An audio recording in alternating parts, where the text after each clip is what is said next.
What's up, guys? Justin here with the RenderingEssentials.com, back with another Twinmotion rendering tutorial for you. So in today's video, I wanted to talk a little bit about creating mirrors inside of Twinmotion. So Twinmotion put out a really great video about this the other day, and I wanted to kind of test out the function and kind of look at some of the things that are working and some of the things that aren't, and talk about some of the things that you can do when creating mirrors inside of Twinmotion. So let's go ahead and just jump into it. So back on May 19th, Twinmotion put out a video showing you some tips and tricks for creating mirrors inside of Twinmotion. So in that, they talked about some of the things that the mirror tool does, how it works, that kind of thing. I will link to that in the notes down below, but I kind of wanted to walk through what they talked about and get kind of an idea of A, some of the limitations of the program, and B, some of the things that are important when creating mirrors inside of Twinmotion. So I thought I'd make a video about that. I would love to hear your comments down below.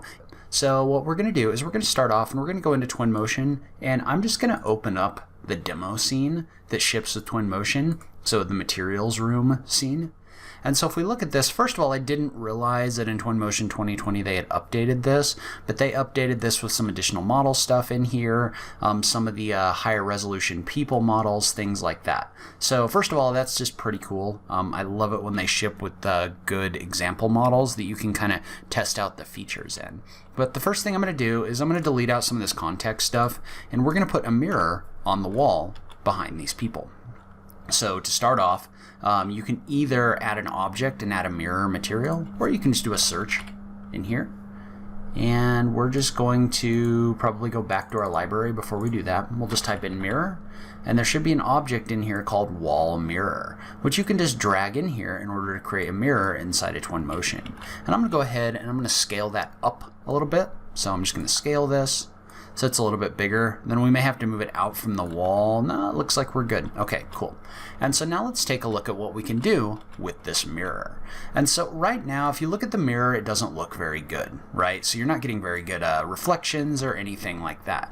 Part of the reason for that right now is because this is just kind of approximating the reflections of the light inside of the real-time engine, but it doesn't really have any tools in here to help it do that. And so one of the things I didn't realize when watching that Twinmotion video is if I was to zoom in right here, notice how everything is kind of going away, right? Like there's nothing in my mirror at the moment. And apparently the reason for that is inside of Twinmotion, anything behind the camera is not getting calculated. So for example, if I was to fly into this mirror and then do like an example render, so we'll just go ahead and we'll go down and add a mirror or an image real quick. So we'll just create an image and we'll just label this guy. Let's see. Whoops. We'll just label this guy no info. So if we were to render this out right now, so if we were to select no info and export that, and then we were to open that image up, you can see how we'd get this blank rendering in here. Well, the reason we have the blank rendering in here is because there's no lighting information. And so one of the things that's interesting about this is if we were to go back and adjust our camera view a little bit and kind of look at this from the side, what you'd notice that as you move your camera, more information is being calculated in here. So what that means is that if I kind of align this with my mirror, which is a little bit tricky to do. If I align this with my mirror, you can see how the further left I move my camera, the more reflection I get off of this mirror. And so that means if I was to render this out right now, I would get a mirror effect with these people inside of the rendering. So that's because all of that information is contained inside of my scene because it's being generated from my camera. However, the problem is trying to get mirror effects like this is not very efficient, and it doesn't really give us any flexibility, which is why there's currently a tool contained inside of Twinmotion called the reflection probe. And so what the reflection probe does is the reflection probe is going to come in here and it's actually going to calculate this lighting information separate from your camera.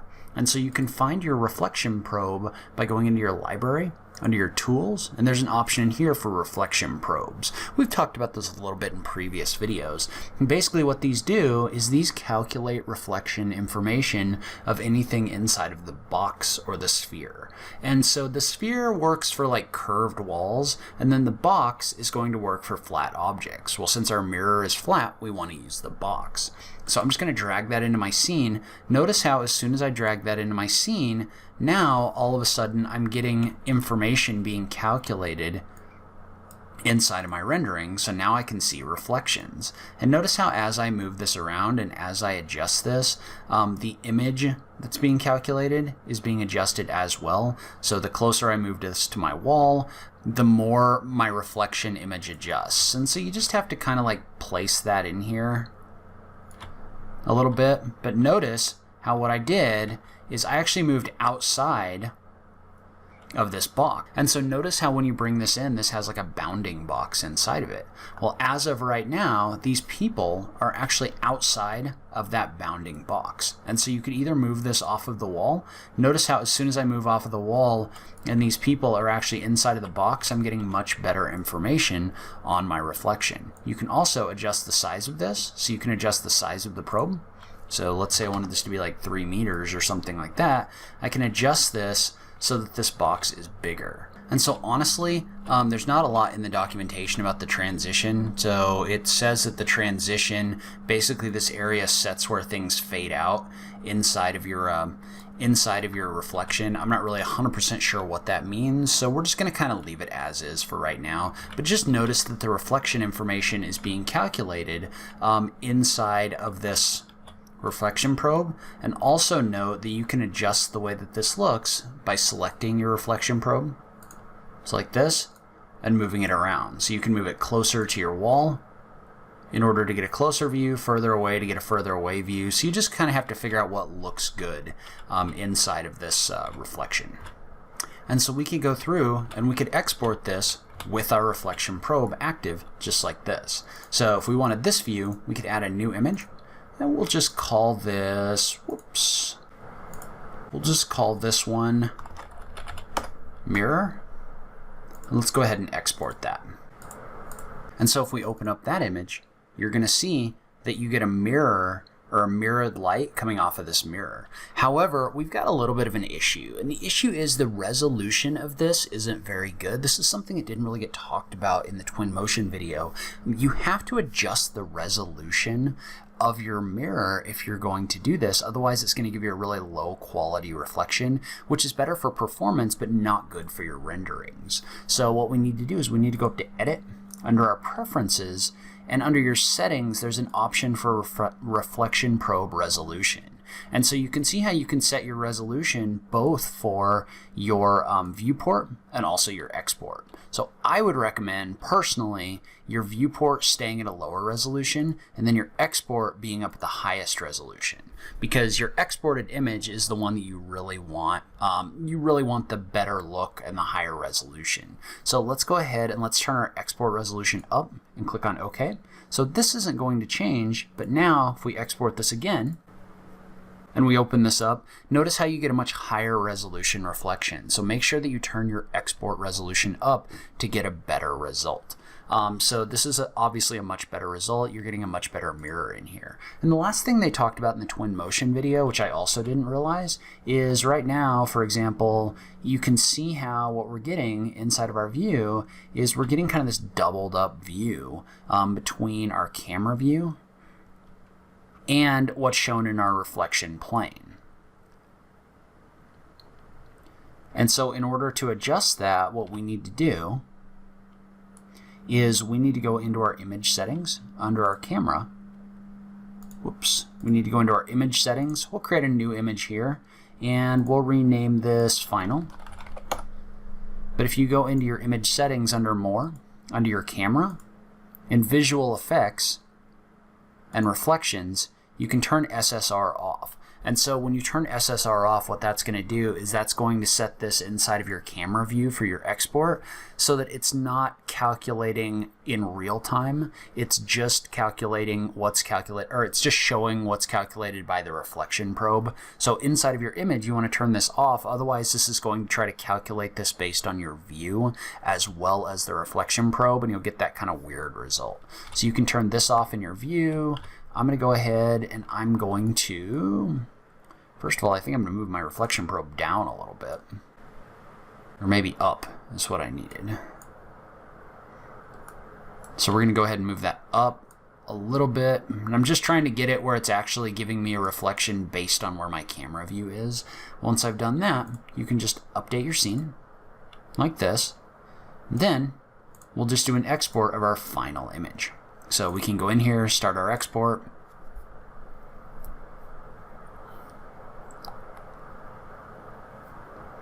And then if we open up our final image, you can see how we've got this view in here with our higher resolution reflection. We don't have all the doubled up stuff in here. And so this is going to look a lot better. And so one thing I want to point out, because you guys might have heard people talk a little bit about real-time ray tracing. So real-time ray tracing is a feature that's contained inside of Unreal Engine where all of this is done in real time. So when this is done in real time, what that means is you don't have to mess around with reflection probes anymore because your engine actually calculates this live. So that is one feature that Twinmotion is currently considering adding as a part of their roadmap. So I talked about the roadmap in the last video, but if I go to, so if we go to Twinmotion's public roadmap page, which I will link to in the notes down below, in the under consideration function, there is an option down here for, there it is.